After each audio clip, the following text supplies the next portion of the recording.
रात के करीब 8 बजे एक अमीर महिला जिम स्लैश फाइट क्लब की मालकिन काम से घर लौट रही थी। तभी उसने सड़क किनारे एक बेघर लड़के को बैठा देखा। उसकी हालत देखकर उसे दया आ गई और उसने हाथ बढ़ाकर उसे अपने साथ घर चलने को कहा। लड़का जो पहले से ही बेघर था और महिला भी उसे सुंदर लगी, तुरंत उसका हाथ पकड़कर उसके साथ चला गया। उस दिन से वह लड़का उसी महिला के फाइट क्लब में रहने लगा और रोजमर्रा के छोटे मोटे काम जैसे सफाई वगैरह करने लगा। एक दिन कुछ छात्र अपनी ताकत की टेस्टिंग कर रहे थे। लड़का भी उत्सुक होकर पास जाकर देखने लगा, लेकिन कुछ ताकतवर छात्रों ने उसे देखकर उसका मजाक उड़ाना शुरू कर दिया और बोले कि दूर हट जा, कहीं एक ही घूंसे में मर न जाए। लड़का जवाब देने ही वाला था कि तभी मालकिन वहां आ गई और सबको पीछे के आंगन में इकट्ठा होने को कहा, क्योंकि उसे कोई जरूरी बात बतानी थी। सबके जाने के बाद लड़के ने सोचा कि वह भी अपनी ताकत चेक करे कि कहीं वह कमजोर तो नहीं हो गया। उसने पूरी ताकत से मशीन पर मुक्का मारा, फिर वह जल्दी से सबके पास वापस चला गया। थोड़ी देर बाद दो छात्र वहां से गुजरे और मशीन पर दिख रहा नंबर देखकर हैरान रह गए। किसी ने 1 लाख किलो की ताकत से मुक्का मारा था। उन्हें लगा मशीन खराब है और वे तुरंत मालकिन को बताने दौड़े, लेकिन वहां पहुंचने पर मालकिन ने उन्हें पहले बैठने को कहा। असल में उड़ता कौवा नाम का एक खतरनाक आदमी, गैंग लीडर, उनके क्लब को चुनौती देने आने वाला था। मालकिन जानती थी कि उसके छात्र उस गैंग का मुकाबला नहीं कर पाएंगे, इसलिए उसने क्लब बंद करने का फैसला कर लिया। और जो खाना रखा गया था वह मानो सबका आखिरी भोजन था। यह सुनकर लड़का हल्का सा हंस पड़ा। एक छात्र को यह बात बुरी लगी और उसने उसे खूब डांटा, कहा कि वह एहसान फरामोश है। बाकी लोग भी उसे गालियां देने लगे, जब तक कि मालकिन ने गुस्सा करके सबको चुप नहीं करा दिया। लोगों ने बहुत समझाया, लेकिन मालकिन अपने फैसले पर अड़ी रही। गुस्से में कुछ लोग चले गए। फिर उसने लड़के को कुछ पैसे दिए और कहा कि वह गाँव लौट जाए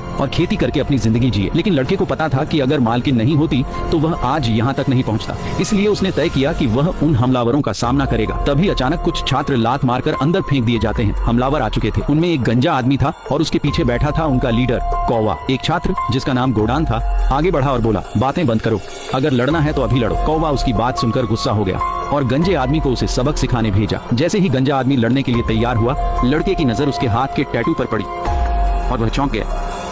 वह वही आदमी था जिसने सालों पहले उसके पिता की हत्या की थी। लड़के का गुस्सा फूट पड़ा। उसने मन ही मन कसम खाई कि आज वह अपने पिता का बदला जरूर लेगा। लेकिन वह समझदार था, उसने तुरंत हमला नहीं किया। पहले हालात को समझने के लिए उसने गोडान को लड़ने दिया, लेकिन गोडान जितना बोलता था उतना ताकतवर नहीं था और कुछ ही पलों में वह गंजे आदमी से बुरी तरह हारकर जमीन पर गिर पड़ा। पार्ट 2 के लिए कमेंट करें।